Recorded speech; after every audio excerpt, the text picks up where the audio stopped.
మూడవది కృతజ్ఞత.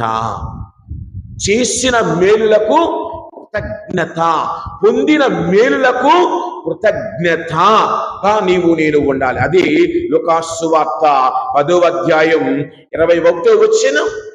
లూకాసు సువార్త 10వ అధ్యాయం 21వ వచనం. యేసు ఆ ఘడియలో ప్రభువు పవిత్రాత్మచే నింపబడి, ఓ తండ్రి,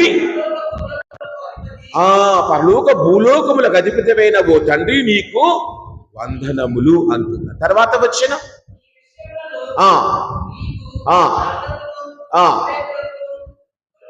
మరుగుపరచి పసిబిడ్డలకు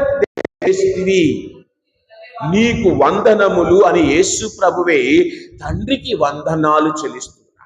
ఇచ్చిన ఈ జ్ఞానమును బట్టి, ఇచ్చిన ఈ తెలివిని బట్టి, నేను పొందిన ఈ యొక్క జీవితమును బట్టి నీకు వందనములు.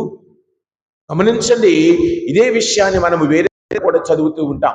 10 మంది కుష్ఠరోగులు స్వస్థత పొందారు. 10 మంది కుష్ఠరోగులు ఆశీర్వాదము పొందారు. వారు దూరముగా నిలబడి ప్రభువుని అడిగారు, అయ్యా దావీదు కుమారామము కరుణించు, దీవించంటే నువ్వు వెళ్ళి అర్చకులు కనిపించమని ప్రభువు చెప్పినప్పుడు అందులో ఒకడు తాను స్వస్థుడొకట గమనించి వెనుకకు తిరిగి వచ్చి యేసు పాదముల మీద పడి కృతజ్ఞతలను తెలిపాడు. మరి నీ కుటుంబములో దేవుడు నీకు నీ కుటుంబానికి చేసిన మేలులను బట్టి నీవు కృతజ్ఞత కలిగి ఉన్నావా? నాకేం చేశాడులే, వాళ్ళకైతే అది ఇచ్చారు, వీళ్ళకైతే ఇది ఇచ్చారు, మాకేమిచ్చారు? ఇదే కదా మనం చేసేదంతా. పొందిన దానికి నీవు ఈ రోజున గుడికి రాగలిగావు, ఈ రోజున నీవు ఊపిరిని ఎంతటి నువ్వు పీల్చుకోగలుగుతూ ఉన్నావు. హాస్పిటల్కి వెళ్ళి చూడు, సొంతగా ఊపిరి పీల్చుకోలేక వెంటిలేటర్ మీద ఉన్నప్పుడు అయ్యా నేను బాగున్నాను.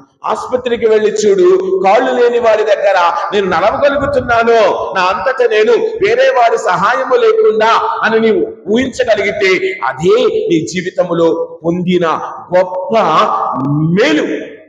ఇంకెంతకంటే ఏం కావాలండి?